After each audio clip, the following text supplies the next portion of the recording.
Man, you already know what it is. Jay Williams, Let's Live Life, and we're back. Prison Nightmares Part 2. He was hunting me down. Crazy story. Everybody keeps hitting me up. I wanted to do the 2022 recap. They don't want that. Thank you for going to the new channel. Checking the new channel out. Let me answer a question real quick. I'm getting this a lot. What is the purpose in having a second channel when you could just post to your first channel? With these channels as a content creator, you come here and you expect a certain thing. That's why you come here. If you watch any genre, that's why you go there, for that genre, to see that content. If I start posting content to this channel that doesn't go with what we've been doing, people aren't going to want to watch it. So the second channel was originally created after I was hacked. You know, my Gmail was stolen, my life was flipped upside down, yada, yada, yada. So I made that channel originally to keep y'all updated with what was going on with that whole chaotic situation. Now that we've gotten outside of that, I told y'all about the change, everything that was to come.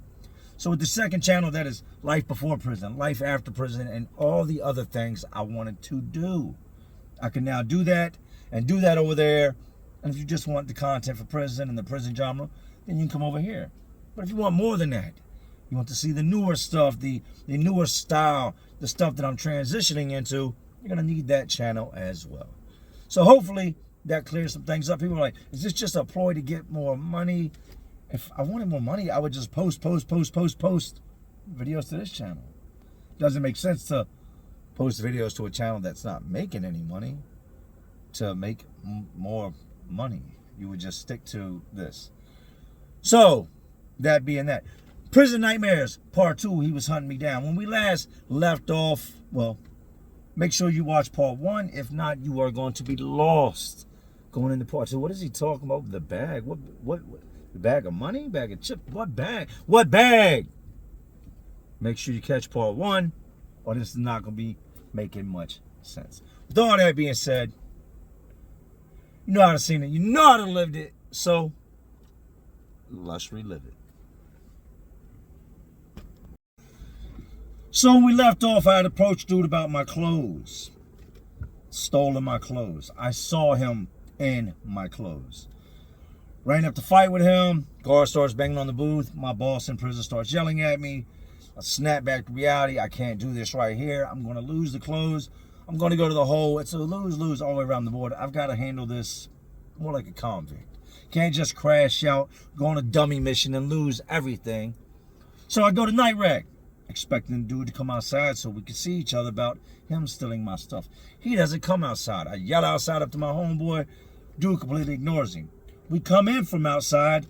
I shoot up the staircase, get into his pod, and go into his cell, searching his cell. And on the way out, I see my bag. I steal my bag back. I stole back the stuff that guy stole from me. That sounds crazy, but it's what it is. Trying to make my great escape, my exit with a knife on me, I get caught leaving out of that pod. We had an officer named Wagner, C.O. Wagner. If you're watching, hopefully you're not a CO no more. That is not your career. You are a terrible, terrible human being. Pats me down, does not find the knife. Walks me down the staircase, has already called a second officer, and I know once they call a second officer what that means. That means they're about to tear my cell apart. They're not only about to strip search me, they're about to strip search my cellmate, and they're going to flip my cell upside down. Very common when they catch you going into or coming from another pod, because they know that no matter what I tell them, it's usually a lie. I had a different reason for being up there, and I'm definitely not going to tell them the truth. I told him they accidentally sent my laundry up here. On that day, the laundry had come back from main laundry, and I just made it appear like my bag didn't come back to my cell. Somebody told me my bag was up here. They had my bag, so I came up and grabbed it from them. That's all it was. He searched the bag. At the time he searched the bag, I had not even gone through the bag yet. I just knew that was my bag, and those were my clothes. So there could have been anything in that bag. There could have been drugs, a weapon, something that could have got me in a lot of trouble. Thank God there wasn't.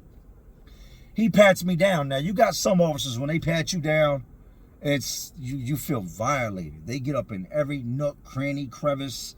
Like, they could literally tell you, yeah, all about all that. They touch so much, right?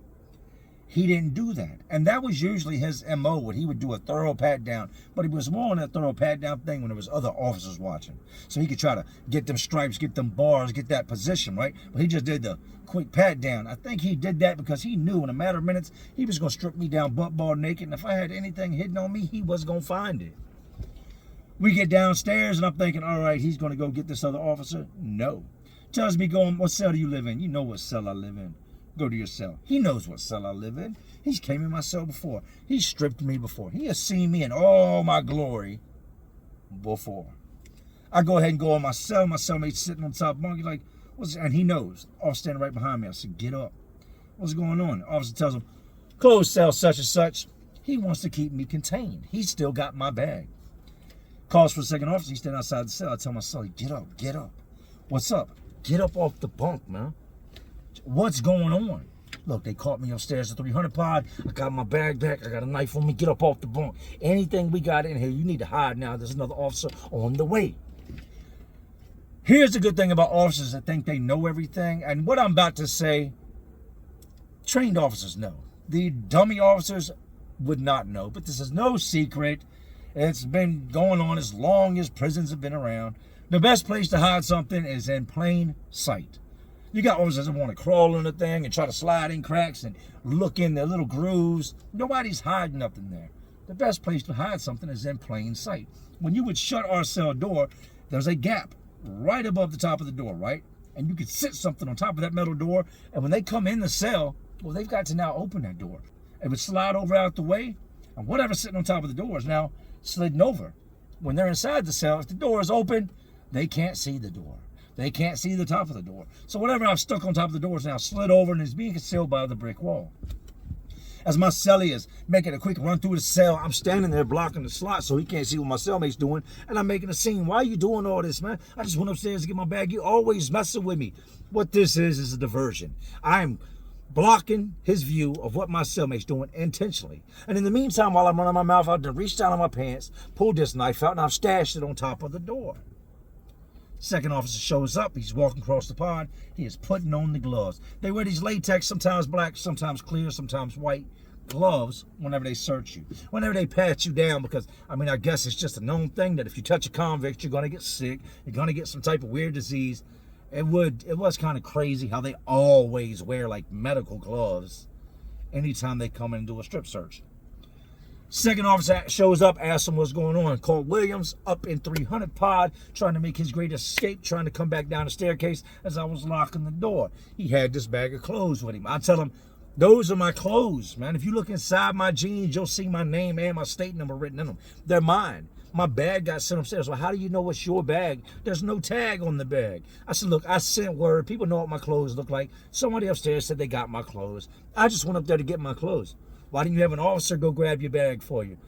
I just went upstairs to get my clothes, man. It's not that big of a deal. All right, Williams, go ahead and step to the door. I'm at the door. You know the routine, strip down. The way this works is, if you got a cellmate, he needs to turn his back. Don't be looking at me as I'm stripping down butt ball.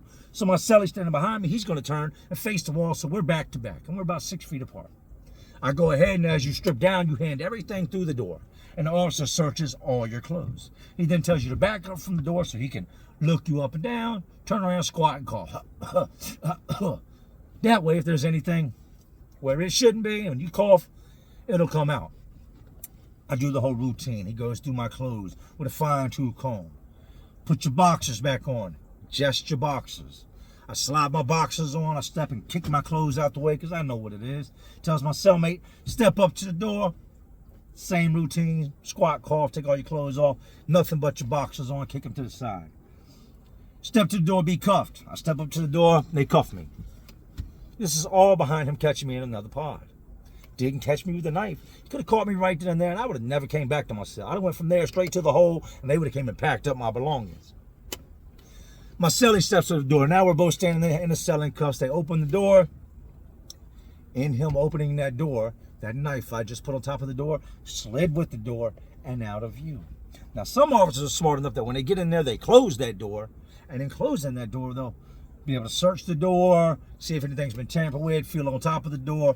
He's not one of those officers. Door stays open. They go in and they commence to tearing my cell apart. They get a folder with a bunch of tattoo patterns in it. Tattoos I've done, tattoos I've drawn up I haven't done. Flash art for new customers might come in that, man, I don't really know what I want. Well, here I got some drawn up you might want to check out. He goes, oh, you're tattooing again. Not tattooing, man. I just like to draw. Why? Is this got ink on both sides of the paper and it's smeared? You definitely put this one on somebody. Nah, somebody went home and they gave me that, man. I'm an artist. I like to draw. This is tattoo paraphernalia. It's not tattoo paraphernalia if you don't have a gun and you ain't got no ink. So go ahead and write it up. I'll beat it when we, you know what I mean?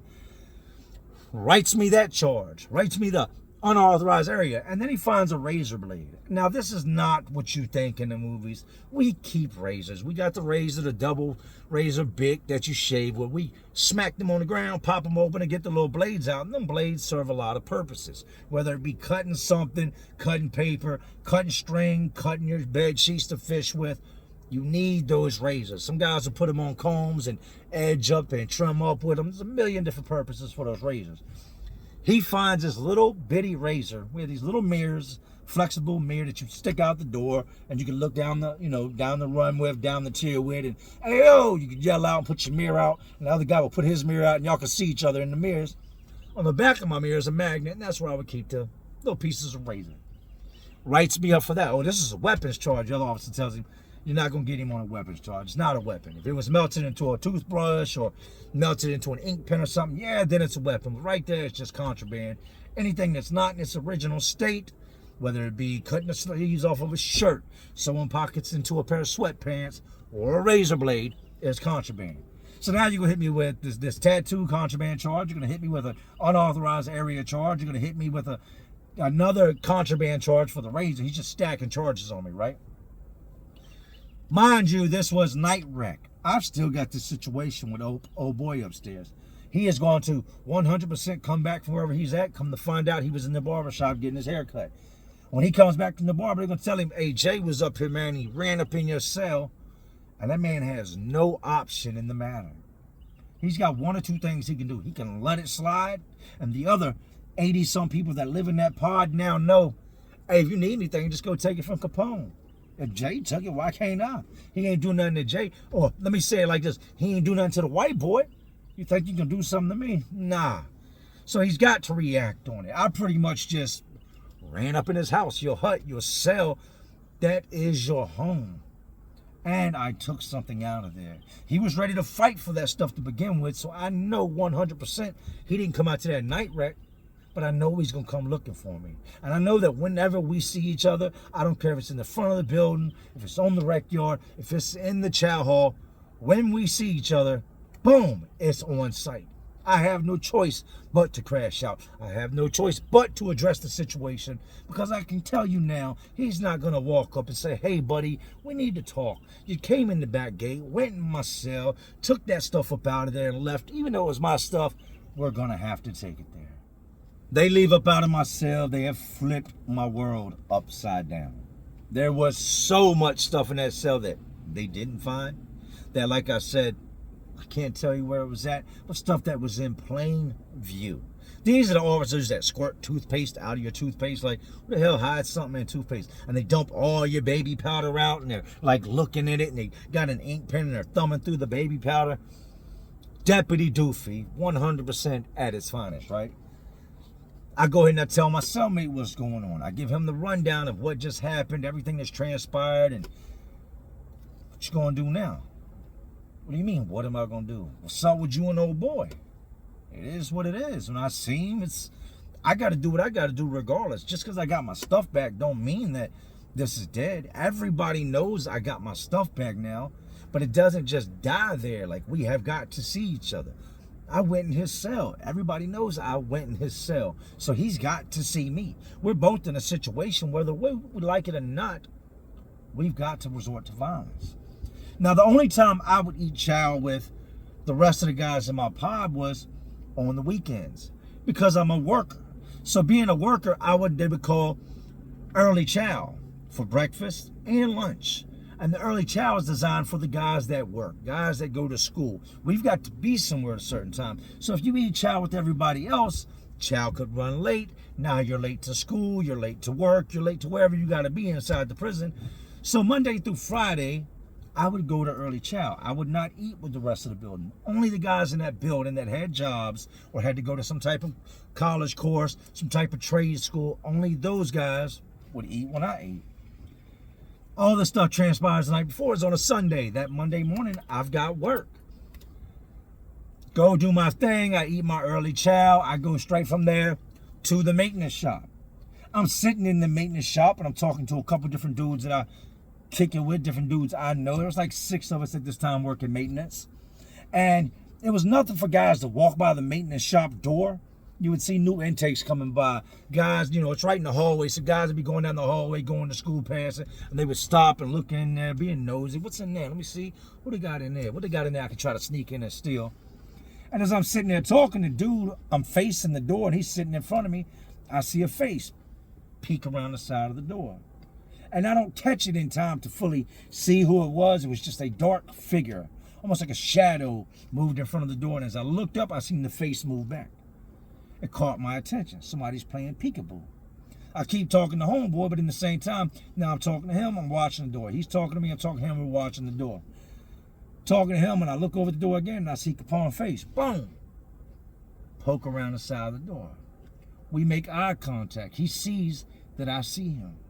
And he stares at me for a second, this creepy, eerie, scary stare. There's not a lot that scares me in life, but there's a certain look you can see in somebody's eye when you know that things are not going to go in your favor. He doesn't make eye contact with me through that door and immediately move his head back. No, he makes eye contact with me and just kind of turns his head at a weird angle, like trying to decide what he's going to do. Now, the door locks. My maintenance supervisor, my boss, once that door shuts from the outside, it stays locked. You can only open it from the inside or from the outside if you've got a key. Otherwise, inmates would just come in there and get hacksaws, come in there and get jackhammers, come in there and get whatever they need, and then they would just cut the prison apart and leave. I see the doorknob move. I hear the doorknob move. My boss hears the doorknob move. He stands up from his desk, walks towards the door, boom, takes off. Now, first thing in the morning is really the only time you can slide over in that hallway and move around like that with a weapon on you without getting caught. Because the officer that works that metal detector is also working that chow hall. So you can slide to that metal detector. Dudes were just unplugging at times. This is how simple it is. They did eventually hardwire it because they realized guys were just unplugging it. So my boss goes to the door, boom, disappears, heads back out and heads back over to the building. I come back in from work and my cellmate tells me my cellmate did not work. He said, I'm on the yard this morning and dude is looking for you. Came up on me real aggressive and I had to kind of, step back and base up on him because dude is looking for you. I don't have to say who's looking for me. I don't have 1,000 different beefs blowing right now. I've got one beef. Not to mention I just seen this nutcase staring at me through the damn maintenance door. I said, oh yeah, how was his energy? Real aggressive, like ran straight up on me. I said, oh yeah? He said, yeah, ran straight up on me. Where's Jay at? Now, I've told y'all in the past, I'm a thinker. I think a lot. First of all, if he wanted to get at me, all he had to do was when they came in from rec, we were coming back from work. Like, we were actually leaving that section of the building, coming back to this building. They were coming in the front, using the front gate at the time. So all he had to do was stand in the vestibule, and he would have caught me coming back from work. He knows I wouldn't have anything on me. I'm at work. I can't travel back and forth through metal detectors. There's constantly guards lingering around. I'm going to get caught with a knife at work, so I'm defenseless. So him going on the yard looking for me after we saw each other was 100% a show. But at the same time, did it freak me out? Absolutely. The entire time I was at work, I was thinking about the fact that he just came to the maintenance shop. I know he didn't come empty-handed. There's no way he came over there empty-handed looking for me. But why didn't he wait in the front of the building for me? Why, when rec let out and everybody came in from the yard, didn't he just hang out in the front entryway of the building, wait for me to come back to work, and if he was going to get me right there? So now I'm starting to feel like he wants smoke, but he more or less wants it to appear that he wants smoke. He don't really want smoke. He ain't crazy like that. He's just doing this. But in prison, this is not like out here. You cannot hide from your problems. We are all locked up. The same side of the same compound. We are 100% going to see each other. It is impossible, unless one of us goes to the hole, checks in, gets shipped off. It's impossible that we do not see each other within the next day or so. We locked down for count. Several other people come to my cell. Hey, Jay, Pawn was out on the wreck yard looking for you, man. You need to handle that. Like homeboys running around and other people, they didn't verify they seen the knife, but hey, homeboy strapped up. How you know he's strapped up? Look, he's strapped up. He was looking for you, looking up. You need to protect yourself. Be careful, Jay, for real. You know dude ain't wrapped too tight. I ain't got nothing against Petersburg dudes, so let's get that clear. Now, you know them Petersburg boys, they not all there killing each other all the time. Not wrapped too tight. Watch your back. Yeah, okay. So since all this has started, I figured we're going to see each other on the yard. I don't expect this dude to be coming to the maintenance shop looking for me. I don't expect him to be going out on a yard that he knows I'm not going to be on. So the whole thing has kind of got me disheveled. It's got my mind confused. I'm not understanding why this dude is popping up in places looking for me when he's already seen where I'm at. I get it. This dude's stalking me. He didn't come by that maintenance shop to put fear in me. He came by that maintenance shop to make sure I was in there so that he could go out on that yard looking for me, knowing where I was at, and make it appear like that's what he was going to do. But when people telling me he was strapped up, and then questions, why did he have a knife? Because what if I was on that yard? Yeah, you better have a knife. I tell my cellmate, I said, no, what's going to happen is I'm not going to early chow at lunch. I'm going to bunk work, and I'm going to go to chow with y'all. So I'm going to go ahead and I'm going to pack all my stuff up because I know I'm going to crash out. I'll catch him in the chow hall. And if I don't catch him in the chow hall, I'm not going to work. I'm going to catch him on the rec yard because he's going to be back out there with the impression that I'm at work and I'm going to be on the rec yard. They do count. Count clears. They pop the cells. They call early chow. All the guys that go to school, go to trades, go to work, they leave. I stay behind. I go ahead and I pack all my belongings up because when this transpires, I'm not going to get to come back and pack my belongings up. My stuff might get mixed in with my celly stuff. Stuff might get left behind. I've been packed up a lot of times. I know the routine. I pack all my stuff and my celly's like, oh, you going to crash out at lunch? I'm going to crash out as soon as I see dude. Today, this shit's got me weirded out. Like, is he just trying to show face or is he really like hunting me down? Like, no, I'm not doing this. Pack all my stuff up. They call early chow. Everybody leaves for early chow. They come over the loudspeaker. Williams, report to work. No, reporting to work. I go up to the booth. I'm not telling them I'm not coming to work. They call chow. I strap up, head over to the chow hall. I sit and I eat my food as long as I can, waiting on 300 pod to come in. I need him to come through that door so that we can go ahead and handle this. When you see me, it's on, homeboy. You're on the yard with a knife. You're looking for me. You came by the maintenance shop looking all weird, looking for me. Here I am. I'm not running from you. Everybody made it clear that you're looking for me. I saw you looking for me. Here I am. I sit there eating my food, till I have nothing. I'm picking. I've eaten stuff off my tray and I'm taking little tiny bites, trying to sit there as long as I can. When they tell us, throw your trays in tray slot, get up out of here. The next pod's coming in. 400 pod comes in.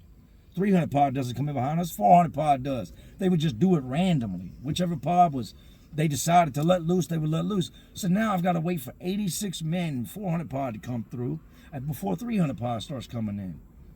Officer tells us again, if you were in the pod here, officer tells us again, if you were in the pod that was in here prior to this pod coming in, finish up your trays, put them in the chuck hole, and leave up out the chow hall. I try to inconspicuously eat my food like I'm not one of the only 6 white guys in the chow hall. Officer says, hey, you're done. Put your tray up and leave. And let me finish eating. I'm almost done, man. I'm just about done. No, you're done. Put your tray in the window and leave. I mumble under my breath, take my sweet time. 400 pod is feeding. They're in line, getting their trays, sitting down at the table. I mosey on over to the window. I stand there for a minute talking to the dude that I know behind the mesh wire that collects the trays, still trying to stall. I look out the door. No 300 pod. Get out of my chow hall. Stop stalling. Get out of my chow hall. I come out the chow hall. I'm walking out and there's guys coming from the other chow hall and I blend in with them. Now I'm doing everything I can to catch this dude and his pod coming out. I'm talking to guys from other buildings. Hey, get off. They call it the boulevard. Get off the boulevard. Get back to your buildings. No congregating. You want to catch a charge? You're not unauthorized area. Feeding is done. You need to get back to your building. Hey, I'd have told you several times, get back to your building. You still lingering around. Why are you lingering around? I make my way to my building. I stand in the front vestibule and I'm waiting. I said, you know what? This is where it's going to happen. He's going to come down the staircase. They have to come down the staircase in the front of the building, and then they have to go out the front. So this works perfect. I'll just wait in the front. When everybody comes for 300 pod, I'm going to catch his ass slipping, and I'm going to bang him up. Well, there's a side. There's two different doors. And there's a staircase that goes up, and it's like a cubby hole. So you can stand off to the right, and when they come out, they can't see you. You can literally hide behind this section of wall, and you can watch everybody that's coming out, but they can't see you unless they look to their right and peep you peeping around the corner. So I'm standing there, and I'm peeping when I hear the upstairs door pop.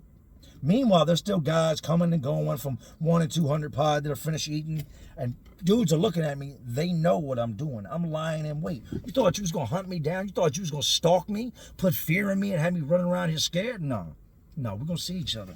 I keep watching. I hear the door upstairs pop. And you know, from being a convict, certain noises, certain sounds, what that means. When I hear that door pop, plop, that means the guys to 300 pod are coming to eat.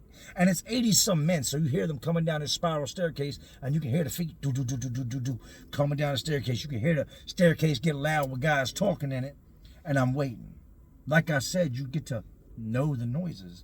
About that time, I heard another noise. Bang! It's the elevator. This is bad. Only the guards use the elevator. So when you hear that elevator ding, and you hear that elevator door, that means a guard is coming off of there. We're not using it. The only time I've ever been on there is with my boss when we've got the maintenance cart full of tools, because you can't push a maintenance cart up a staircase, and we have to get on it to go up to the upper floors.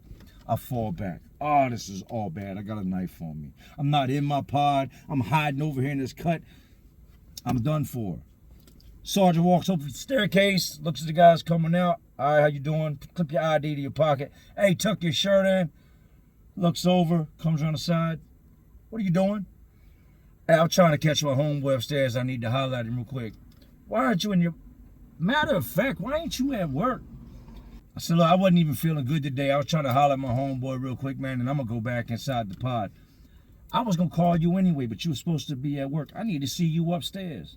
See me upstairs for what? I have a knife on me. I'm standing here talking to the sergeant. This is not good. This is terrible. Go ahead, go upstairs. Go upstairs for what? You got charges from last night. Last night you was in 300 pod. You got caught at the gate. They came down, shook your cell down, tattoo patterns, razor blade, all these different things. You remember all that? Yeah, I remember all that. Go to the 3rd floor so I can serve you your charges. As I'm standing there talking to him, Capone walks by. He looks at me, I look at him. We lock eyes, and he walks right on out the door. Nothing I can do. Sergeant standing right there. If I was to pull a weapon and I was to try to attack this man right then and there, Sergeant's going to grab me. Sergeant's going to grab him. He's going to call for backup. And there's a witness in court, 100% a witness in court that saw me stab the man. The guy looks at me, I look at him, and he walks right on out the door. But the look he gave me was not a look of anger. It was a look of surprise. Like, oh, did not expect to see him standing there. So I go up the staircase. In front of the building is glass. You can look up and you can see me in the staircase. I go in the staircase and I stand there for a second. Sergeant gets back on the elevator, goes back up, and he's waiting on me. Goes to his office. I'm looking, and I can see the guys heading in the chow hall. I see Capone looking back, looking at the glass, and I'm looking at him out the glass. He continues forward to the chow hall. I go on in. I sit in the sergeant's office. Knife still on me. What's going on? I can't do anything. I can't get the knife off me. There's nowhere to put it. There's an officer in the control booth right behind me that now that she's aware that I'm standing there and the sergeant's, done alerted to the fact that I'm standing there. I can't do nothing with a knife. I got to take it with me. I get upstairs. I go in the sergeant's office. I sit down. Knife tucked in the front of my pants, jabbing me all in my stomach. I got the handle that's wrapped in sheet, poking me in my stomach when I sit in the chair. You got a 229 unauthorized area. Officer Wagner says on such and such date he found these little razors right here that he's got in the bag. Found this envelope of tattoo patterns. He's flicking through my patterns. And as he's talking, I'm sitting in the chair and I keep looking over at the stairwell door.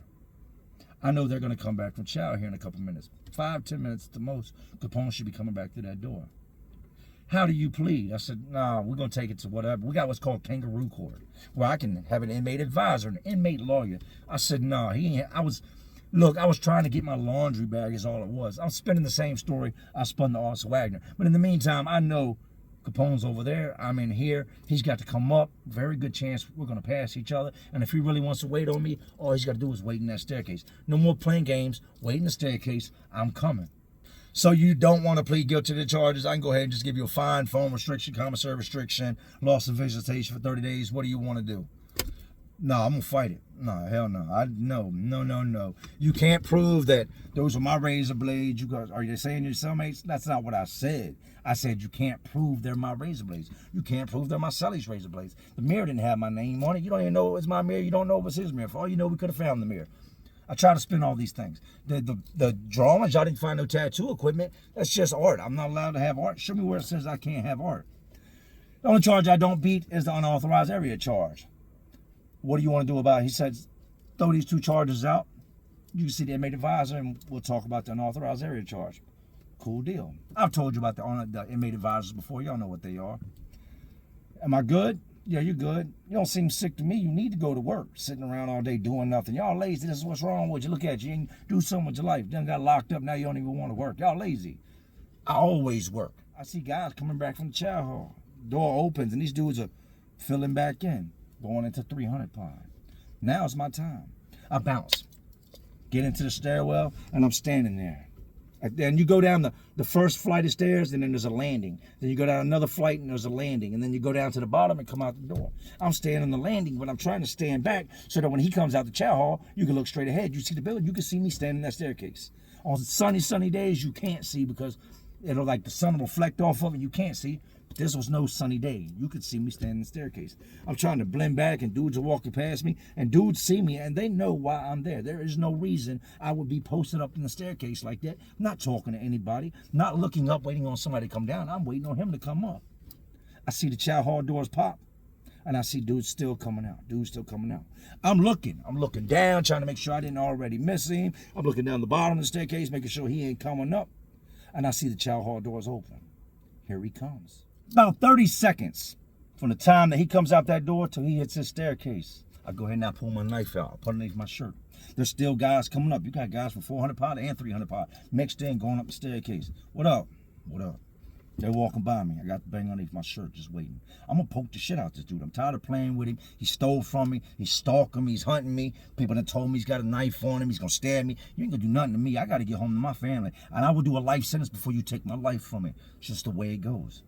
As I'm watching dudes come up and I see him, now I can't see him no more. He's coming to the bottom of the building.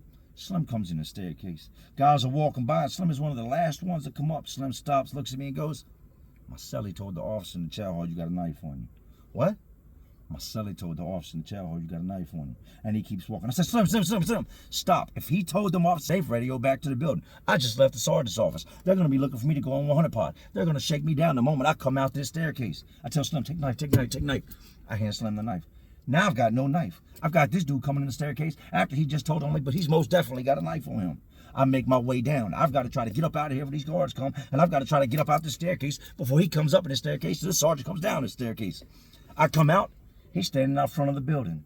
Sergeant standing right there in the vestibule. Williams grabs me, puts me against the wall. Capone comes on in the building and heads up the staircase. Pats me down. What are you doing? Why are you on the staircase so long? Where's the weapon at? What weapon? I ain't got no weapon. We know you got a weapon. Where's the weapon at? Had Slim not told me, they'd have caught me with the weapon. I'd have got shipped to Red Onion. And Slim, shout out to you if you ever see this for doing what you did. You did not snitch. That was not snitching. You did not try to get yourself out of trouble. You were not trying to get yourself out of a jam. You were not trying to eliminate your enemy. You told me that he told on me. He snitched and you alerted me to his snitching. They pat me down. Go to my cell. I don't have nothing in there. My bags are packed. Why are your bags packed up, Williams? We're going to hold underneath investigation. Where's the weapon at? Why are your bags packed up, Williams? You was ready to do something. All your bags are packed up, Williams. I ain't got nothing to say, man. They take me, put me in the hole. They take Capone, put Capone in the hole. They know there's an issue going on between the two of us. I've been caught going to 300 pod. They've seen us previously. Gonna fight right there on the top tier. All this stuff has transpired now. They're starting to put the pieces of the puzzle together, run back little cameras here and there. 30 days I sit in the hole. I come out, back to my pod. I'm going to air Capone out when I see him. Now everybody also knows that he alerted that officer in the chow hall that I was over in the building. I was waiting on him. I was lurking around and I had a knife on me. Capone refuses to come back to the yard. So then they ship him off to another penitentiary. Crazy ordeal. Let me tell you the truth about the whole situation and how I feel looking back on it. God had his hands on me. I got blessed in that ordeal. I was going to do something I did not want to do. I had been put in a position that I didn't want to be in. And come to find out, Slim would later tell me that when they pushed the carts out into the front of the vestibule, because that's what they would do. This is how he came to get my laundry. They pushed the carts out, and that cart would sit there 30, 45 minutes sometimes. Nobody wants that cart. It's got state laundry in it. Pone happened to be walking by the cart, seen the bag that's got the different colored jeans in it from everybody else's, and just grabbed my bag and shoved it underneath his shirt and took it up the staircase. But had all that not happened, had Pone not told them about that weapon, and Slim not alerted me to his cellmate being a crud ball that told on me, I'd have definitely stabbed him up. I'd have probably got convicted of it. I'd have got a whole bunch of time added to my sentence, and I wouldn't be sitting here making this video right now. Was I scared during this ordeal? Yes, absolutely. I don't know. Looking back on it, I don't think it was a fear of Capone. It's the fear of the unknown. How is this going to go down? Is he going to get to me first? Is he going to catch me slipping? Is he drawing down on me like I am him? He could have easily snuck up out of there and been waiting on me. But it didn't go down the way I planned. And then wherever Capone had to go, this is not Vegas. What happens in Vegas does not stay in Vegas. Your name will travel with you. Everybody up Greensville knew Capone told on me. So not only could he not come back to the yard because I was on the yard, but he couldn't come back to the yard because now he was labeled a rat. All the other dudes that he acted tough when he was out on that rec yard that day stalking me down, the dudes that seen him over in the hall when he was over in the hallway, all the dudes he ran his mouth to acting like he was going to do this and that to me, now knew he was a rat. I couldn't have asked for a better outcome. I did lose a whole bunch of weight sitting in the hole. But I would have lost a whole lot more weight sitting up in the mountains for the next 5 years or however long I'd have been there till I got my custody level dropped. All this over some laundry. What I want y'all to get from the story is you don't always have to go looking for trouble. But when you get locked up, trouble is going to find you and you're going to have to address it. I suggest you stay free.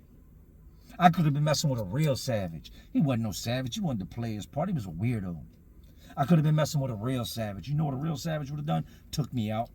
He'd have took me out right down that staircase in front of that guard, right down that staircase in front of my boss. He wouldn't have cared. Had I been messing with one of them old school lifers that had nothing to lose and I ran up on him when he was wearing my jeans, he'd have just right down that staircase. Love your life. Live your life. Stay up out of there. I'm sweating. My palms are sweaty just talking about this. This is a story I ain't told in a very long time. And in telling it, I now see all the different aspects of what could have happened. He could have, what if he'd have never poked his head around that door at that maintenance shop and he just stood there? I would have walked out that door and he could have took me out right then and there. What if I didn't have work that day and he made it out onto that yard before I did? When I came through that gate, he'd have been waiting. He could have took me out right then and there. But I think he realized in the moment that when he came out and he saw me standing there and he looked back and he saw me in that stairwell, he knew why I was in that stairwell. At the moment that you let another man know that you're looking for him and you're hunting him down and you see that man posted up there waiting on you, he knew why I was there. He knew that he had to come back past me. Crazy, man. But anyways, these jails, detention centers, these prisons, these facilities, they're all just crazy worlds inside of a already crazy world we live in. And as always, y'all know what I'm doing. Just trying to keep y'all entertained. Are you not entertained? And like always, this is Jay Williams. Let's live life. And to all my real ones. And there are some real ones watching. Because y'all still watching me. Well, you know how we do. Salute.